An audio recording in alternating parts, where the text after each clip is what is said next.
नमस्कार, मैं अनीता देहारी, शासकीय उच्चतर माध्यमिक विद्यालय कोदागांव कांकेर छत्तीसगढ़। आज हम पढ़ेंगे सामाजिक विज्ञान के अंतर्गत नागरिक शास्त्र भाग 1 में कक्षा 8वीं अध्याय 2 हमारा संविधान। तो हमारा संविधान शुरू करने से पहले हम देखते हैं, ये हमारे भारत का संविधान है। संविधान नियम या कानून की एक पुस्तक है जो लिखित में है। जैसे हम भाषा पढ़ते हैं, भाषा की विषय वस्तु पूरी बुक में रहती है, या गणित पढ़ते हैं तो गणित के संबंधित पूरे गणित का जो नियम है पुस्तक में रहता है। उसी प्रकार ये हमारा संविधान है या कानून नियम जिसको कहते हैं, वो पूरा ये पुस्तक में लिखा हुआ है, जिसके बारे में हम आज पढ़ेंगे। तो पहला बिंदु है, संविधान नियमों का संकलन है जिसे हमारे देश की व्यवस्था की रूपरेखा एवं हमारे सामाजिक आदर्श लिखित हैं। लिखित है मतलब लिखा हुआ है इस पुस्तक में। दूसरा, संविधान निर्माण के लिए 299 विद्वानों का एक समूह चुना गया था, जिसे संविधान सभा के नाम से जाना जाता है। हमेशा प्रश्न पूछा जाता है, संविधान सभा किसे कहा जाता है? तो आपको ये बताना पड़ेगा कि संविधान निर्माण करने के लिए 299 विद्वानों का एक समूह चुना गया था, जिसे संविधान सभा के नाम से जाना जाता है। संविधान सभा के अध्यक्ष डॉक्टर राजेंद्र प्रसाद कौन थे? डॉक्टर राजेंद्र प्रसाद थे। और निर्माण समिति के अध्यक्ष डॉक्टर भीमराव अंबेडकर थे। संविधान सभा ने दिसंबर सन 1946 को कार्य आरंभ किया और 26 नवंबर 1949 को भारतीय संविधान बनकर पूर्ण हुआ।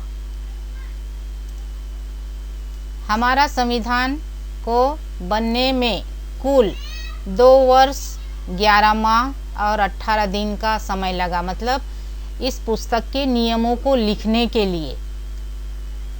समझ में आ रहा है? भारत का संविधान 26 जनवरी 1950 को लागू किया गया और तब से भारत स्वतंत्र गणतंत्र बना। इसी दिन को हम 26 जनवरी के रूप में मनाते हैं हर साल। हमारा संविधान का दूसरा बिंदु है डॉक्टर भीमराव अंबेडकर जी। ये उनका चित्र है, पहचानते हैं ना इस चित्र को आप? संविधान निर्माण समिति के अध्यक्ष थे। कौन? डॉक्टर भीमराव अंबेडकर। इन्हें संविधान का पिता या जनक कहा जाता है। इन्होंने बहुत संघर्ष किया अपने पढ़ाई को लेके, बहुत मुसीबत झेली और कष्टों को सहते हुए इन्होंने यहाँ तक पहुँचा और संविधान निर्माण में इनका बहुत बड़ा योगदान है। हमारा अगला बिंदु डॉक्टर राजेंद्र प्रसाद जी। ये उनका चित्र है, पहचान लीजिए। संविधान सभा के ये अध्यक्ष थे। क्या थे? संविधान सभा के अध्यक्ष। 24 जनवरी 1950 को संविधान सभा ने इन्हें भारत का प्रथम राष्ट्रपति निर्वाचित किया। जैसे पूछा जाता है प्रथम राष्ट्रपति कौन थे, तो आपको ये बताना है डॉक्टर राजेंद्र प्रसाद जी।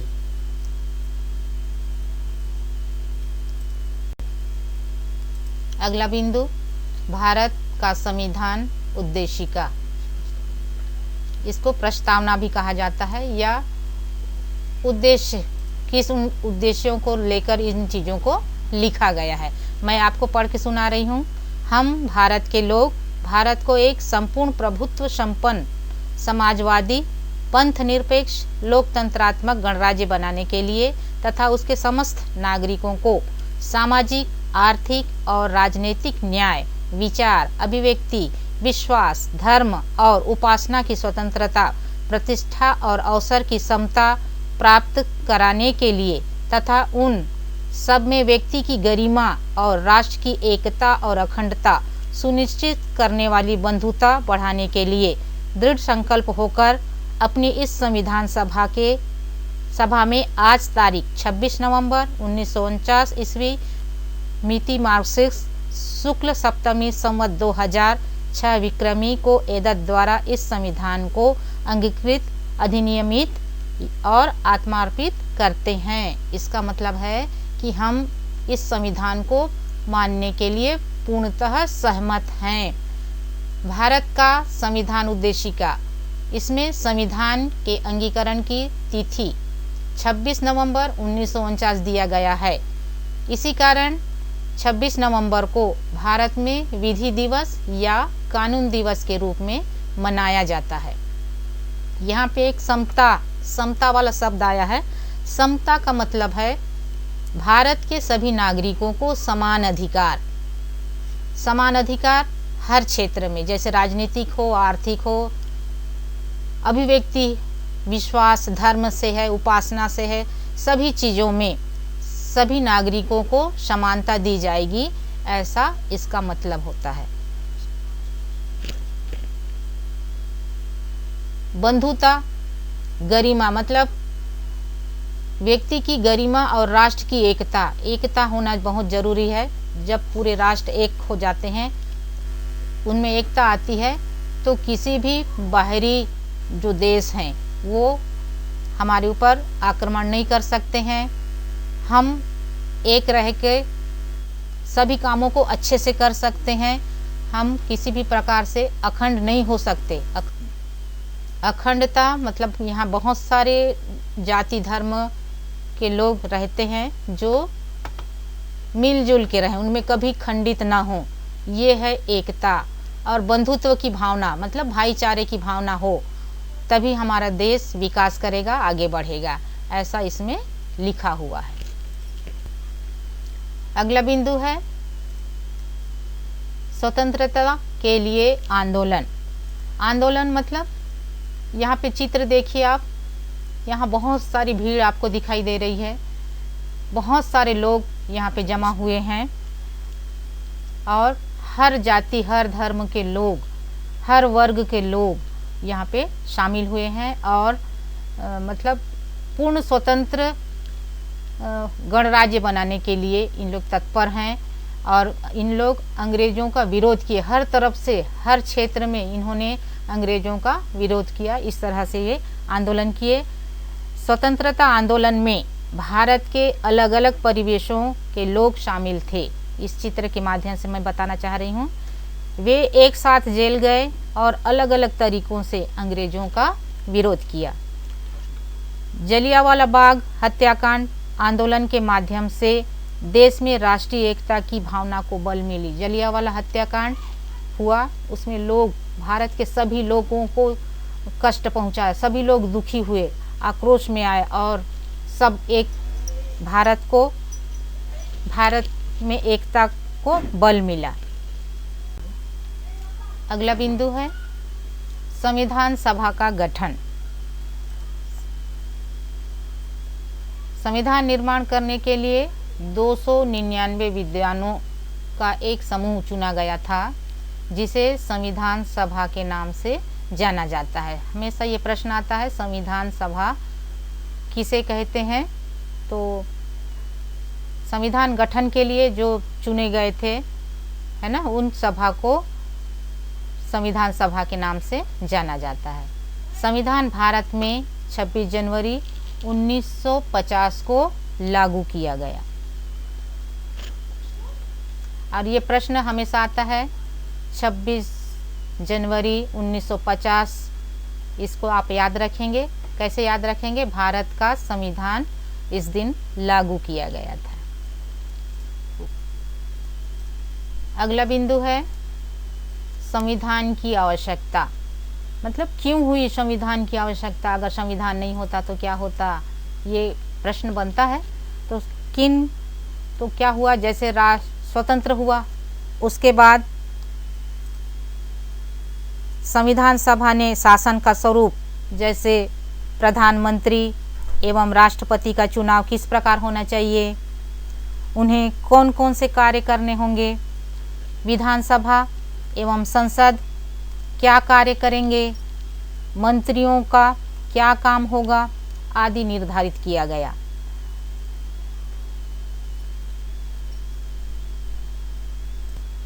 इसके साथ आवश्यकता इस बात की थी कि शासन अपनी शक्तियों का गलत उपयोग न कर पाए।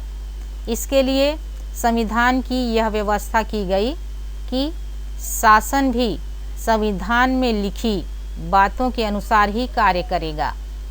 यदि शासन के किसी कार्य से नागरिकों के अधिकारों का हनन होता है तो वह न्यायालय की शरण ले सकता है, या जो भी संविधान का उल्लंघन करेगा उसको दंड की प्रावधान होगी, चाहे वो छोटा हो, बड़ा हो, अमीर हो, गरीब हो, मजदूर हो, सिपाही हो, सेना हो, जो भी हो। भारत का जो भारतीय जनता है अगर संविधान का उल्लंघन करता है या नियमों का उल्लंघन करता है तो उसके लिए न्यायालय में शरण ले सकता है या कानून उसको दंडित कर सकता है। इस प्रकार हर देश में संविधान का होना आवश्यक है। अगर संविधान नहीं होगा तो कोई भी देश की जो व्यवस्था है वो सही ढंग से संचालन नहीं हो पाएगी। वहाँ की अर्थव्यवस्था, वहाँ की राजनीतिक, वहाँ की सामाजिक हर परिस्थिति बिगड़ जाएगी। और इसी को सुधारने के लिए हर देश के लिए एक संविधान बना हुआ है।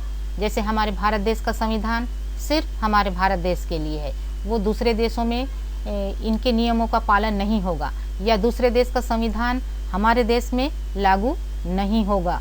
सिर्फ ये हमारे देश के लिए है संविधान, क्योंकि इसमें समानता की बातें कही गई है, जैसे धर्म से संबंधित, भाषा से संबंधित, विचार से, जिसके कारण लोगों में संविधान का विश्वास बना हुआ है। इससे देश में शांति और एकता कायम रहती है। इस प्रकार संविधान से हमें एक बेहतर समाज बनाने की प्रेरणा मिलती है। धन्यवाद।